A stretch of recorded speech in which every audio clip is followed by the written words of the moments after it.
Muy buenos días, alumnos. El que les habla es el profesor Donald Suárez. El tema que vamos a tratar el día de hoy en esta clase es sobre acerca del ciclo de oro. ¿Qué fue el ciclo de oro? El ciclo de oro fue una época clásica y de apogeo de la cultura española. Básicamente el Renacimiento en el siglo XVI y el Barroco del siglo XVII.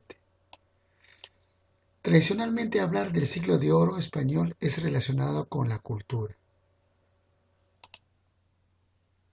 En el siglo de oro fue para todo un grito a los sentidos, a la expresión en todas sus artes, a la elevación del espíritu y la grandeza de un imperio venido a menos, pero que durante más de un siglo se convirtió en el centro mundial artístico de preferencia.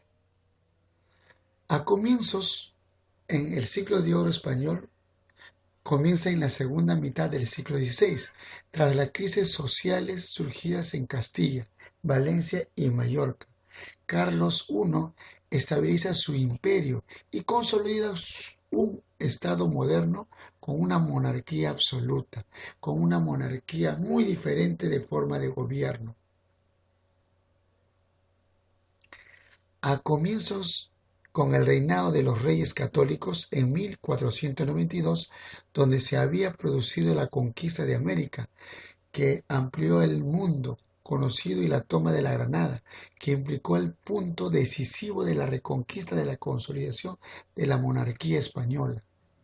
Y esto es como una referencia clave fundamental para nuestra época, donde que se llevaron a cabo dos consecuencias. Uno, que es la consolidación de la reconquista de la monarquía española, porque sabemos que España sufre un decaimiento, donde que pierde nuevas tierras como Sevilla, la Nueva Granada, pero luego se lleva a cabo en esta época sobre la forma de reconquista para poder recuperar las tierras que había perdido España, y así lo logra. De igual manera, se ve dado a conocer también la toma de la Nueva Granada como un punto decisivo, y sobre todo se manifiesta la conquista de América, el descubrimiento de nuevos continentes. Este periodo incluye a mediados del siglo XVII, culminando con Pedro Calderón de la Barca, literatura, y Bartolomé Esteban Murillo en pintura, luego de la cual se produce una gran decadencia cultural. El Renacimiento y el Barroco. En el siglo de oro fue dividido en dos etapas. La primera fue el Renacimiento, que abarca desde 1492 hasta 1616. En la segunda fue el Barroco, que inicia entre 1616 y finaliza entre 1681. Son dos épocas paralelas que se llevó a cabo. El Renacimiento, el concepto renacimiento, comúnmente va ligado al término humanismo. Se inicia en 1492 con la publicación de la Gramática de la Lengua Castellana de Antonio de Negibre, y finaliza en 1616 con la muerte de Miguel de Cervantes Saavedra. El Renacimiento es un fruto de difusión de las nuevas ideas del humanismo, que determinaron una nueva concepción del hombre y una nueva visión del mundo, para la transformación de una nueva época, del florecimiento de una nueva época. Se denomina Renacimiento porque parece que si tras una larga edad media volvería a renacer la cultura clásica, una cultura que tuvo en mente centrar su interés por el hombre y las invenciones científicas y el admirable pasado grecolatino, teniendo en cuenta de no poder dejar por alto lo que es la fe cristiana que se tenía presente de la época medieval. Arquitectura del Renacimiento. En cuanto a la arquitectura, pueden definirse tres etapas o periodos de la arquitectura.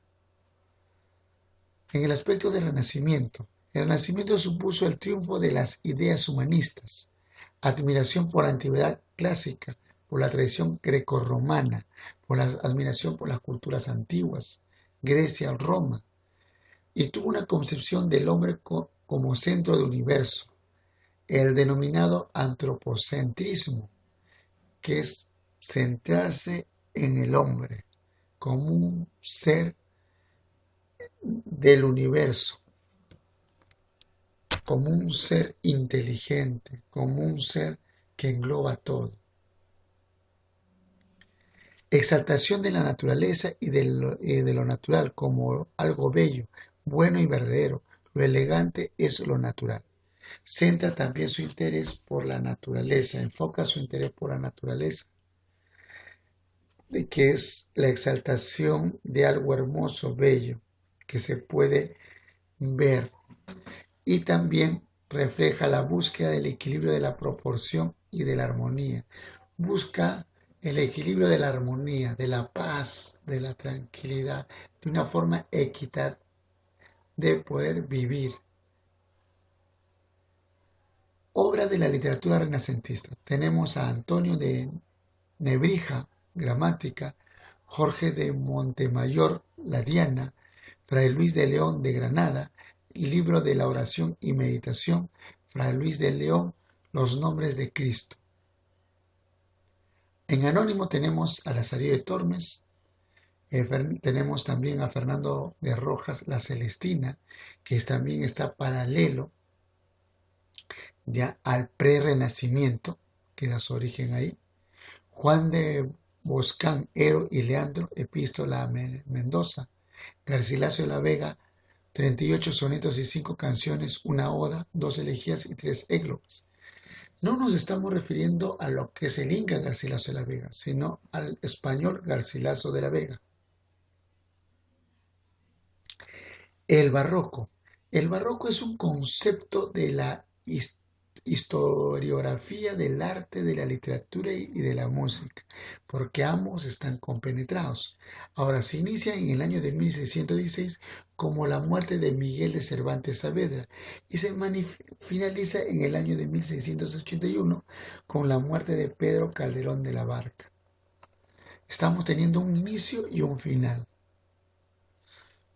En contrariedad al Renacimiento, al opuesto del Renacimiento, se supuso el triunfo de las ideas humanistas.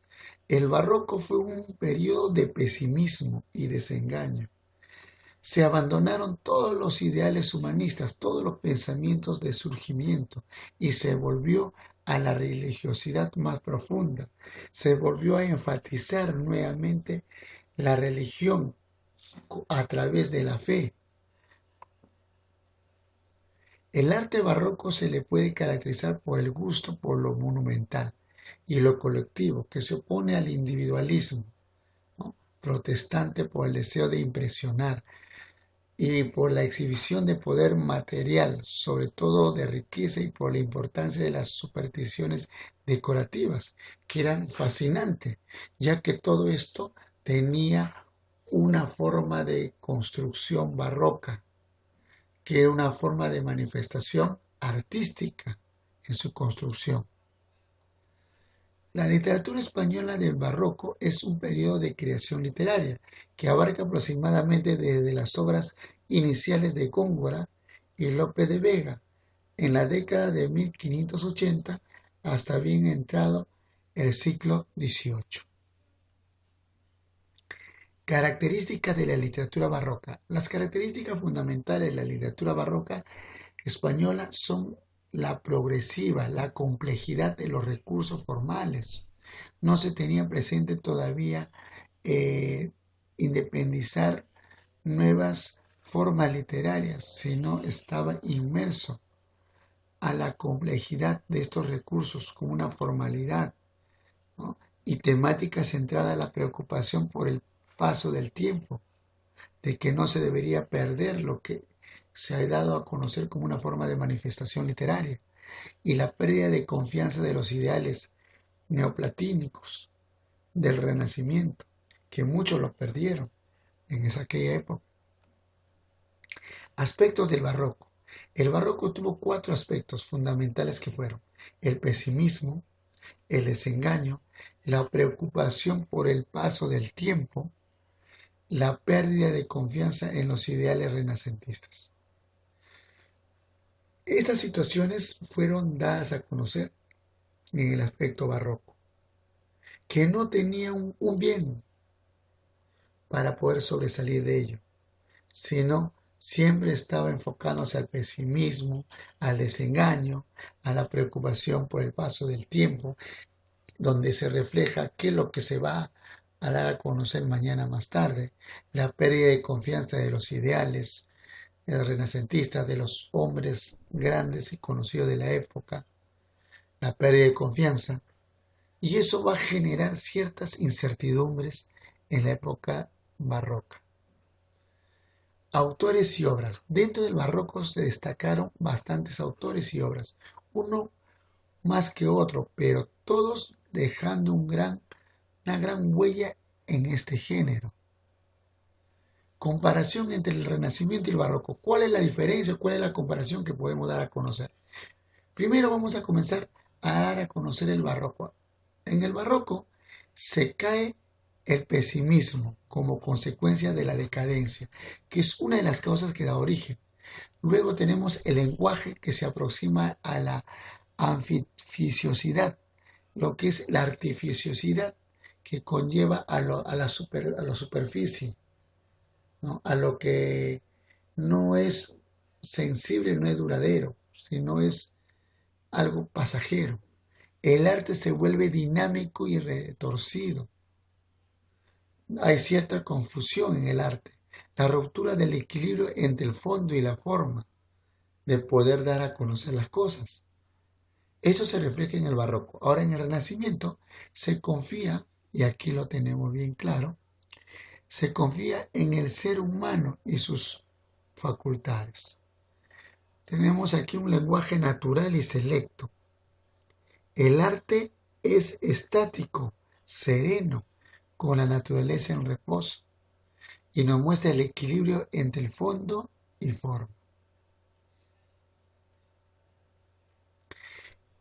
En la Edad de Oro español también vamos a poder ver el teatro español. El teatro español se lleva a cabo con este grande representante, Félix Lope de Vega, nacido en el año de 1562 y 1635.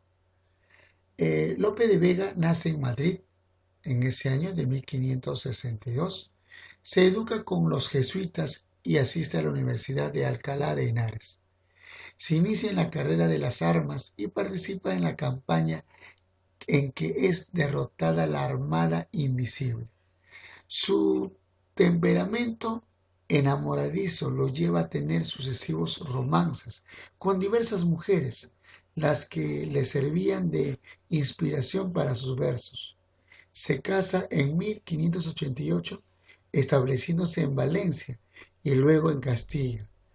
Lo mantiene alejado de Madrid, el destierro que le impulsará al rey a consecuencia de haber difamado a una prominente familia de la corte, que lo hizo inapropiadamente.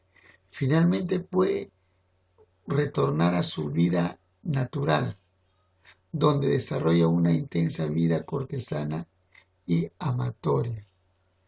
Alcanza grande fama de la literatura y es respetado como escritor por los grandes de la corte. Sus últimos años se ven enturbiados por la pérdida y el alejamiento de sus hijos, y muere en Madrid en el año de 1635. Entre sus obras tenemos en el teatro La creación del mundo, El viaje del alma, Lo fingido y lo verdadero, El marido más fuerte, El último godo, El mejor alcalde, El rey, La desdichada Estefanía, La estrella de Sevilla, Lo cierto por lo dudoso, Porfiriar hasta morir, El caballero de Olmedo, Fuente Ovejuna, Paribáñez y el comendador de Ocaña, El marqués de Navas, La dama boba. En verso tenemos otras obras que plasma Lope de Vega: la Dragontea, la Gatomaquia, la Jerusalén conquistada, el Laurel de Apolo, Rimas humanas, la Filomena, Andrómeda, la hermosura de Angélica, romancero espiritual, el Isidro. Y en prosa tenemos Pastores de Belén, El peregrino de su patria, novelas a Marcia Leonard, soliloquios, La prudencia en la muerte, El rey Don Pedro en Madrid, Averígüelo Vargas. Fuenteovejuna es una grande obra que inspiró a Lope de Vega, la cual se hizo muy conocida, esta obra literaria. Esta obra literaria llamada Fuenteovejuna nos muestra una realidad que lo vamos a conocer ahora. El primer acto que muestra Fuenteovejuna es donde Hernán Gómez, comendador de Fuenteovejuna, se dirige a la ciudad de Almagro para coordinar con el maestre de Calatrava su lucha contra Isabel la Católica. Mientras en la plaza de Fuenteovejuna, los labradores dialogan sobre la situación de las mujeres de Villa frente a los atropellos del comendador. Llega victorioso Hernán Gómez. Los labradores lo reciben alborozados con cantos alusivos a su triunfo en Ciudad Real y las virtudes de los hombres de Calatrava. El comendador agradece estas experiencias y despide a los hombres, indicando a Laurencia y a la escuela que permanezcan en el lugar. El señor, sus servidores comienzan entonces un asedio a labradoras que logran evadir. Poco después, en un campo cercano al pueblo, Frondoso declara su amor a Laurencia. En ese momento aparece el comendador, quien persigue a un ciervo al verlo. Frondoso se oculta tras una rama y Hernán Gómez, al suponer sola a Laurencia, se abalanza sobre ella. Frondoso sale en defensa de la joven y enfrenta al comendador, a quien amenaza de muerte. La pareja de enamorados huye, dejando al señor impotente y lleno de ira. En el segundo acto nos muestra que en la plaza de Fuenteovejuna dialogan Esteban y un regidor, y Leonelo, estudiante de Salamanca, que se agrega al grupo de comendador con sus servidores y se inicia entre todos una áspera discusión acerca del honor. El señor repudia a los campesinos y estos se defienden alegando que el sentimiento de honra no es privativo de las cuales altas, de las altas alcurnias de las clases sociales. Cuando el comendador y sus soldados parten a pelear contra el rey, se encuentran con Jacinta y con Mego, quienes se ven desamparados ante el noble. Cuenta entre Jacinta y la soldadesca y hace azotar cruelmente a Mengo para salir en defensa de ella. Por su parte, con el consentimiento de ambas familias, Laurencia y Frondoso concertan su matrimonio. Llegan a lograr el objetivo. En estos momentos en que su clima alegre y decisivo está realizando la boda de la pareja de labradores, vuelve al pueblo derrotado por el rey, el comendador de Fuenteovejuna, quien lleno de ira ordena arrestar al novio y rapta a la novia. En el acto tercero nos da a conocer que en la sala del Congreso deliberan al alcalde y los regidores cuando entran Laurencia desmelena, acusándolos de no haber de defender su propia honra ni de las de sus mujeres. Ante la admiración de Laurencia, todo el pueblo colectivamente inicia una rebelión que culmina con la muerte del comendador. Enterados de lo sucedido, los reyes católicos envían al pueblo un juez quien pretende identificar al autor material del crimen. Somete a torturas a sus habitantes y la única respuesta que consiguen es: Fuente Ovejuna lo hizo. Los reyes, al conocer el resultado de la investigación y conmovidos ante esta reacción colectiva, perdonan a los labradores. De esto trata Fuente Ovejuna, trata de la sociedad burguesa, de los adinerados que tienen un poder y por el derecho que les se otorga ese poder, ellos cometen abusos contra el pueblo. Y eso es una situación dada a conocer ahora en estos tiempos en que vivimos, que las autoridades que tenemos nosotros, que son los congresistas, por ser dueños y señores absolutos de su cargo, y a cual el Estado le otorga fielmente el cumplimiento de sus responsabilidades como congresistas, estos no lo hacen, incumplen las normas y muchos de ellos roban el dinero de los pobres.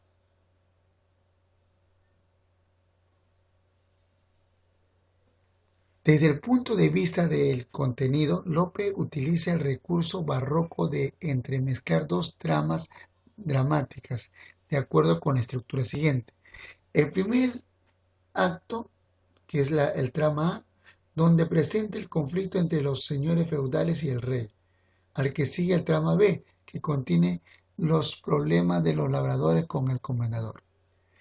En el acto segundo, trama A y B, entremezcladas.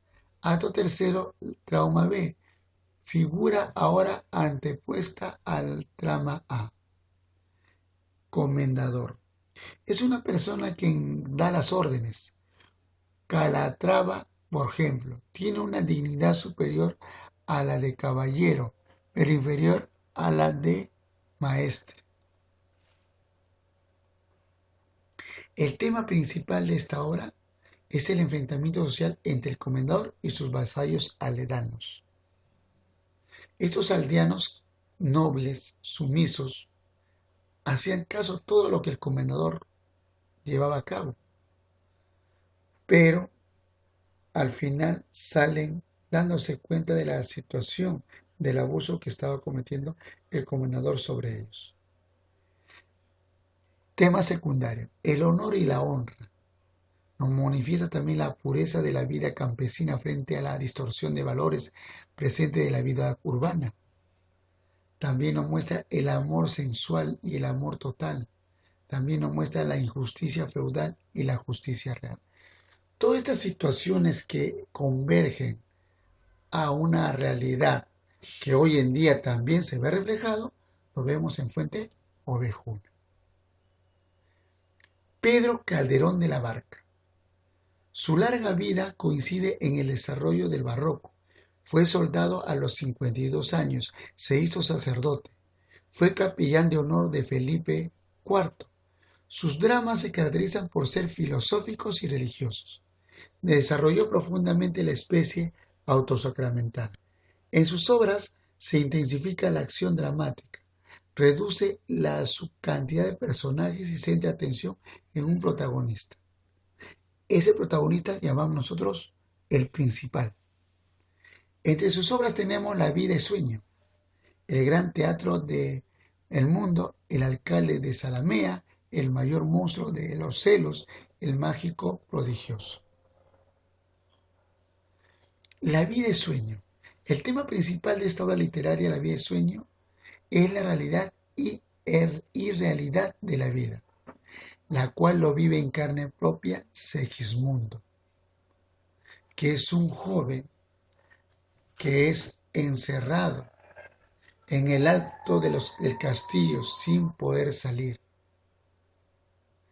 El tema secundario, la lucha del hombre contra la fuerza de sus pasiones, la angustia del hombre por el poder de la libertad, ¿no?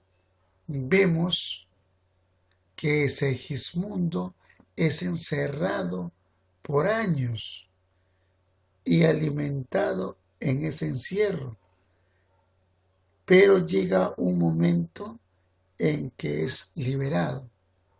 Pero para que pueda no hacer daño alguno, era drogado con una sustancia.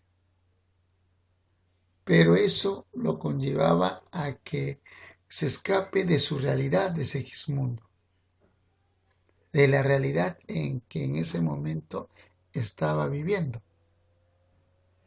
Género es dramático, especie de drama filosófico, estructura 3 jornadas, composición versos mayormente octosílabos. Aunque Segismundo inicialmente se negó a encabezar la guerra civil, terminó aceptando sobre todo la mediación de Rosaura, quien se enamora. Tras múltiples batallas, el príncipe derrotó definitivamente a Basilio, su padre.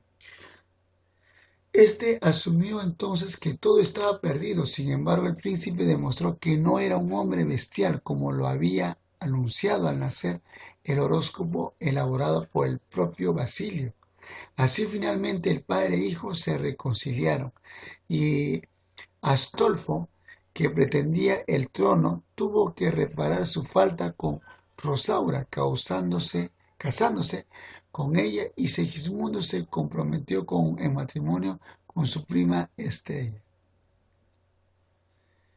Son situaciones que se dan en esta obra literaria La vida es sueño. ¿Cuál es el significado que tiene esta obra La vida es sueño? La vida es sueño, el significado que se le da es a que este jovencito que es encerrado por su propio padre, la cual su padre afirma al pueblo que él había perdido la cabeza, que era un hombre incivilizado, era salvaje y que podía hacer daño. Así que Basilio manda a sus hombres a que lo inyecten la droga para que así no pueda hacer daño y pueda traerles y mostrarles al pueblo que lo que decía Basilio era cierto. Pero cuando la droga le duró poco y en ese momento reaccionó, se mostró otra conducta diferente, que es la de coger a sus hombres y darle muerte. Desesperado, empieza a querer escapar Segismundo, pero es atrapado por los guardias mismos, nuevamente dirigido a palacio, a los aposentos donde se encontraba por años encerrado, que era una forma de prisión para Segismundo, ya que no podía ver qué es lo que sucedía al exterior. El pueblo se llega a enterar que realmente Segismundo había sido encerrado por su propio padre y que todo era una farsa. Así que el pueblo se subleva y se va contra el rey iniciándose un enfrentamiento. Logra salir Segismundo del castillo, ser liberado y perdona a su propio padre y se concilia con él. ¿Para qué? Para formar una familia llena de un futuro bueno e innovador. Muy bien, queridos alumnos, espero que les haya gustado esta fascinante época literaria que ya lo estamos viendo con el Renacimiento y el Barroco. Son dos características fundamentales que nos da a conocer en la época de la Edad de Oro. Muchas gracias.